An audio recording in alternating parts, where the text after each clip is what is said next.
Hello, good afternoon, good evening. This is Renz TV again. Our videos for today, mag-cleaning ako ng aking hydraulic machine, guys.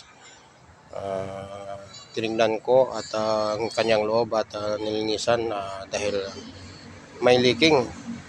Kaya hinanap kung saan yung leaking. Kaya meron siyang parts na lumilik. So, kailangan palitan ng pisa. So nice. Yan guys, kailangan natin na matuto at marunong mag-ayos ng ating mga sineries sa ganun ay makatipid tayo sa gastusin.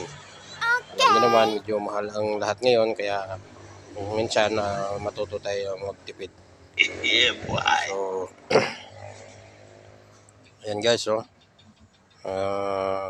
Hydraulic machine pala to guys, pangtanggal ng gulong. Ayan. So, ganyan lang guys ha. Kapag merong trouble, kailangan marunong tayo. Sa ganun ay maayos naman yung takbo ng ating mga makinaryas.